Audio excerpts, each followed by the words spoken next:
आज हमारे बीच भैया आए हुए हैं, उनसे थोड़ा चर्चा करेंगे कि लोग इलाहाबाद आते हैं प्रयागराज अपना कुछ मकसद लेकर, तो यहाँ क्या सब बच्चा अगर पढ़ाई करता है या फिर कुछ दूसरे लाइन में चला जाता है? तो आप थोड़ा बताइए दर्शकों को। देखिए, यहाँ पर कोई दूसरे लाइन में नहीं जाता है। अच्छा।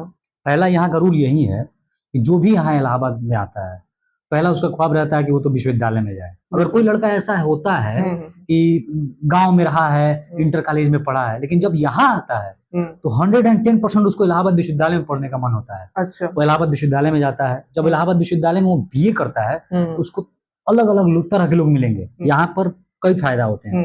आपको जातीयता खत्म हो जाएगी। आप किस जाति के हैं, इलाहाबाद में ये कोई मतलब नहीं है। सीनियरिटी जूनियरिटी रहती है।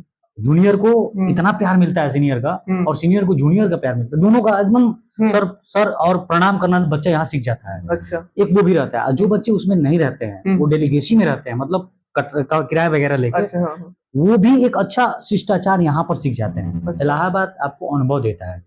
याद और एक चीज और जान लीजिए, इलाहाबाद में बच्चा इतना संघर्ष करता है। अब तो खैर ऑनलाइन माध्यम आ गया है। बिल्कुल बिल्कुल। लेकिन पहले क्या था, पहले ऑफलाइन माध्यम था। ऑफलाइन में वो साइकिल चला के जाना, एक ही कुकर में खाना बनाना, तो तरह तरह की चीजें थी। तो अब आज आपको ये समझना है कि वो चीज ऑनलाइन से खत्म हो गया। लेकिन अब वर्तमान समय में संघर्ष थोड़ा सा तो कम हुआ है, लेकिन बच्चा उसी तरीके से यहाँ पे रहता है। आप आए हैं चित्रकूट से, कोई व्यक्ति बिहार से आया है, कोई व्यक्ति पूर्वांचल के किसी जिले से आया है। तो सोचना ये है, इतने दूर दूर से आते हैं, सर पे मोटरी लेके आते हैं। बिल्कुल बिल्कुल। तो इन सब चीजों से संघर्ष दिखता है आपको। तो और इलाहाबाद में है, इलाहाबाद तो सीधे सीधे मुझे लगता है कि यही संगम नगरी और इलाहाबाद विश्वविद्यालय और हाई कोर्ट, इस सब चीजों से पहचान इसको मिलती है। अच्छा, तो एक मैं कहना चाहता हूँ कि बजट के हिसाब से इलाहाबाद आते हैं, क्योंकि जिसका बजट ज्यादा हो तो दिल्ली जाता है। दिल्ली जाने की आवश्यकता पहले भी नहीं थी और आज भी मुझे लगता नहीं है। दिल्ली जाना आज इसलिए भी एक ट्रेंड बन गया है। वहां के लोगों से तो पीटी नहीं निकल रहा है भाई। अच्छा। जो जाते हैं सिविल के लिए दिल्ली जाते हैं पर्सनली, या तो फिर और भी किसी विश्वविद्यालय वगैरह में जाएं। जो लड़के वहां मुखर्जी नगर में रह रहे हैं, उनसे आप पता कीजिए कि कितने साल से रह रहे हैं और पीटी तक नहीं निकल रहा है। अच्छा। वो प्यून का भी पेपर दे रहे हैं, एक स्तर गिरा दिया। अभी आप किसी इसका रिजल्ट आया है कल, आप पूछिए उस चीज में आप तय कीजिए कि कितने बच्चों का इसमें रिजल्ट हुआ है। 100+ लड़कों का इलाहाबाद विश्वविद्यालय में रिजल्ट दिया है। अच्छा। इसमें कोई एसडीएम बने, कोई डिप्टी जेलर बना है, कोई कमर्शियल डिपार्टमेंट से बना है। अच्छा। कोई तो अलग अलग तरह से यहाँ पे होता है और यहाँ पे संघर्ष आपको देखने को मिलेगा। और इसके लिए इस संघर्ष को मैं थोड़ी सी कविता के साथ आपको बता सकता हूँ कि अगर आप कहना चाहेंगे, भोजपुरी एक हम लोग का वो है भाषा है। और उस भोजपुरी भाषा में हम एक चीज आपको बता देना चाहते हैं, ये इसमें संघर्ष क्या है, ध्यान से सुनिएगा। इलाहाबाद के नगरी में अनेकों हीरा रहेलन। वाह क्या बात है। इलाहाबाद के नगरी में अनेकों हीरा रहेलन, माई बाप के सपना खाती बहुते पीड़ा सहेलन। मतलब समझ में आ रहा है आपको? समझ गया। माई बाप के सपना खाती बहुते पीड़ा सहेलन। अब देखिए क्या पीड़ा सहते हैं। अब देखिए जब वो कमरा में रहते हैं तो क्या करते हैं, दाल भात चोखा एक एक कुकर में पाके, मतलब एक ही कुकर में बनता है। डीबीसी दाल भात चोखा, यहाँ का फुल फॉर्म एकदम डीबीसी। वो बनेगा ही बनेगा दोपहर में। दाल भात चोखा एक ही कुकर में पाके, खुश होलन उ तहरी खाके। तहरी भी खाते हैं रोज। खुश होलन उ तहरी खाके। रोटी जब भी बनेला पार्टनर से झगड़ा ठनेला। और रोटी अगर जब भी बनता है पार्टनर से झगड़ा होता है कि हम बनाएंगे तो हम बनाएंगे। तो रोटी जब भी बनेला पार्टनर से झगड़ा ठनेला।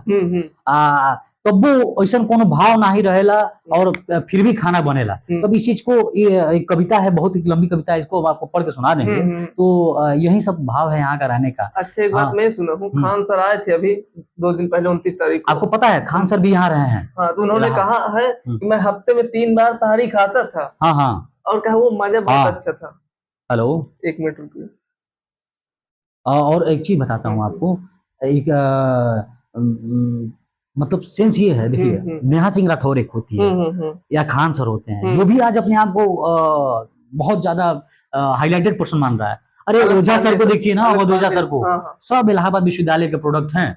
और इलाहाबाद विश्वविद्यालय के प्रोडक्ट होने के बाद इतना आप अवश्य जान लीजिए कि इन्होंने यहाँ की पहचान। आज खान सर का देखिए, यहाँ पर जाइए, आयोग के सामने कोचिंग बना है, भले वो संस्थान में जो भी कर रहे हैं, लेकिन यहाँ ही रह के उन्होंने सीखा है कैसे इस दुनिया के बच्चों को और इस समाज के लोगों को क्या मदद करना है, कैसे मदद करना है। आज वो हॉस्पिटल खोल रहे हैं, बच्चों को 200 रुपए में फी में चीजों को दे रहे हैं। ये बहुत बड़ी चीज है सर। हाँ, आप इतना जान लीजिए कैसा क्या मेहनत कर रहे हैं। बहुत आज के समय में यहाँ का ही व्यक्ति ऐसा कर सकता है। कोई पहले 20-20 हजार का क्लास होता था, दृष्टि में 2-2 लाख का इसका क्लास मिल रहा था, आज 60,000 में मिल रहा है, 200 में पूरा मैप आदमी पढ़ रहा है, जियोग्राफी पढ़ रहा है।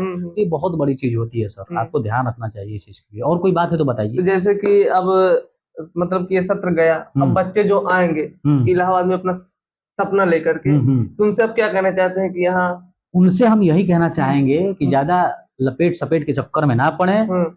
अगर आपको ग्रेजुएशन करना है तो इलाहाबाद आइए, तो इलाहाबाद विश्वविद्यालय जरूर जाइए, क्योंकि वो आपको सिखा देगा कि जीना कैसे है। आप वहां से ग्रेजुएशन करते करते बहुत इतने अनुभवी हो जाएंगे कि आपको लगेगा कि हम क्या क्या कुछ पाए हैं। आप अगर जीवन में कुछ नहीं करते हैं तो बहुत कुछ कर ले जाएंगे, ऐसा भाव रहता है। अच्छा। और जो नए लड़के आ रहे हैं बिल्कुल अपना समय जाया ना करें। और वो यहाँ इलाहाबाद में लोग 20-20 साल से रह रहे हैं, 20-20 साल से यहाँ प्रतिभागी हैं। आप किसी को भी उठा लीजिएगा, कोई एमए कर रहा है, कोई एलएलबी कर रहा है, कोई कुछ कर रहा है।